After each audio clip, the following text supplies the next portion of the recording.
எங்கிருந்து நீ வந்தாயோ கோடீஸ்வரா, எங்கள் நெஞ்சினில் நிறைந்து நின்றாயே கோடீஸ்வரா. நிதம் எங்கள் நினைவுகள் உந்தன் அருளலையில் சங்கமம் கோடீஸ்வரா. இது எங்கள் ஆன்ம கீதம் அன்பே கோடீஸ்வரா.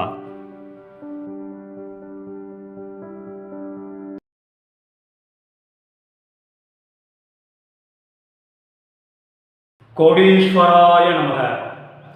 வணக்கம். நாம் கணக்கன்பட்டியார் என்ற தோணியில் உட்கார்ந்தோமேயானால் அவர் தன்னுடைய கைகளை இந்த பிரபஞ்ச அளவிற்கு துடுப்பாக விரித்து நம்மை செலுத்திச் செல்வார்.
வாழ்க்கை கடலில் செலுத்தி வெற்றிகரமாக கடக்கச் செய்வார். இப்போ நான் ஒரு அருமையான ஒரு அனுபவம் சொல்கிறேன் பாருங்க. அது ஒரு தெய்வீகமான அனுபவம். இந்த மாபெரும் உலகத்திலே அது ஒரு அதிசயிக்கத்தக்க அனுபவம்.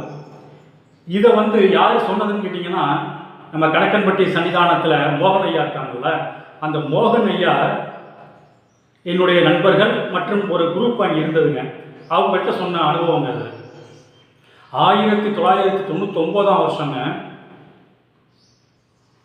மேகங்கள் சூழ்ந்த ஒரு, அதாவது மழை வர்ற மாதிரி இருந்தப்ப ஒரு காட்சி நடக்குதுங்க.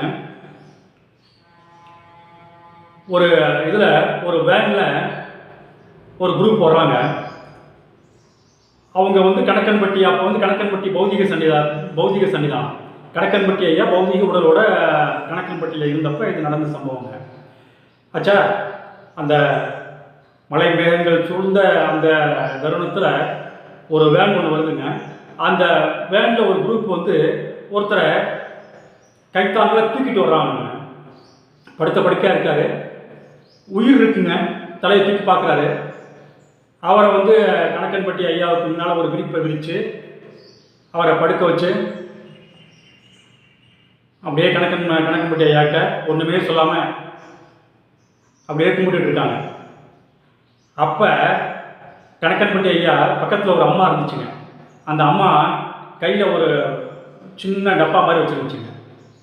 அந்த அம்மாவை பார்த்து சொல்கிறாங்க கணக்கன்பட்டி ஐயா, மாரிமா, அந்த திருநூறு எடுத்து அவன்கிட்ட ஒரு கிளாஸ் வாங்கி தண்ணி ஊற்றி கலக்கி கொடு, அந்த சத்திரத்தாட்ட கொடு.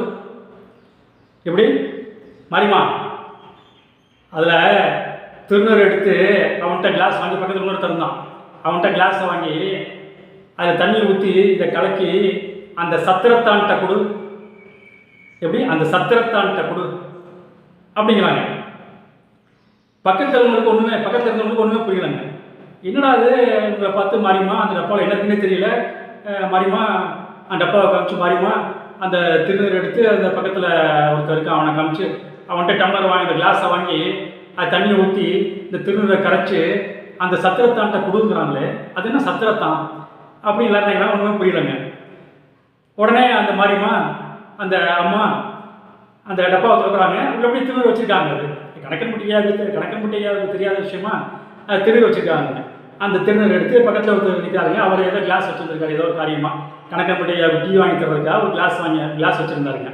அந்த கிளாஸை வாங்கி அதில் தண்ணியை ஊற்றி அதை கரைச்சி அந்த படுத்திருந்த ஒரு வாயில் ஊற்றுறாங்க. அப்புறம் தான் தெரிஞ்சது சத்திரத்தான் எதுக்கு சொன்னாங்க அப்படின்னா, அவர் ஒட்டன் சத்திரமா. அப்புறம் விசாரிச்சப்போ தான் அந்த பக்கத்தில் அவங்க அவரை தூக்கிட்டு வந்தவங்க சொன்னாங்க, இவர் வந்து நாங்களாம் ஒட்டன் சத்திரங்க, இவரும் ஒட்டன் சத்திரம் தான் அப்படின்னு சொன்னாங்க. அப்புறம் தான் புரிஞ்சுக்கிட்டாங்க, ஆகா சத்திரத்தான் அப்படின்றது வந்து ஒட்டஞ்சத்திரத்துக்காரங்கிறதுனால சத்திரத்தான் இருக்காங்க அப்படின்னு புரிஞ்சுக்கிட்டாங்க. அப்புறம் பாருங்க, ஒரு 3 மாதம் கழிச்சு அவரு முதல்ல தூக்கிட்டு வந்தாங்க. இப்போ அவங்க சொந்தக்காரங்க கூட நடந்து வர்றாருங்க. நடந்து வந்து கணக்கம்பட்டி ஐயா காலில் விழுதாரு. ஐயா, உங்களால் நான் மறுவாழ்வு எனக்கு கிடைச்சதையா அப்படின்ட்டு காலில் விழுதாருங்க.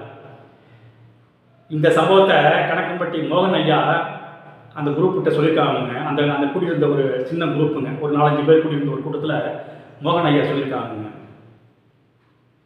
அவருக்கு எதனால் அவர் அப்படியே நன்றி பெருக்கோட மறுவாழ்வுன்னு சொன்னார்னு கேட்டிங்கன்னா, அவருக்கு புற்றுநோய் இருந்ததுங்க. அந்த புற்றுநோய் இந்த இடைப்பட்ட 3 மாதத்தில் சரியாயிடுச்சுங்க. அதான் அவர் நன்றியோட, ஐயா உங்களால் எனக்கு மறுவாழ்வு கிடைச்சதுயா அப்படின்னு வந்து சொல்லியிருக்காருங்க. இப்போ பாருங்கள், கணக்கன்பட்டி ஐயாவுக்கு தெரியாத விஷயம் என்ன? முதல்ல அந்த மாரியம்மா டப்பாவுக்குள்ள என்ன வச்சிருக்குன்னு நமக்கு தெரியாது.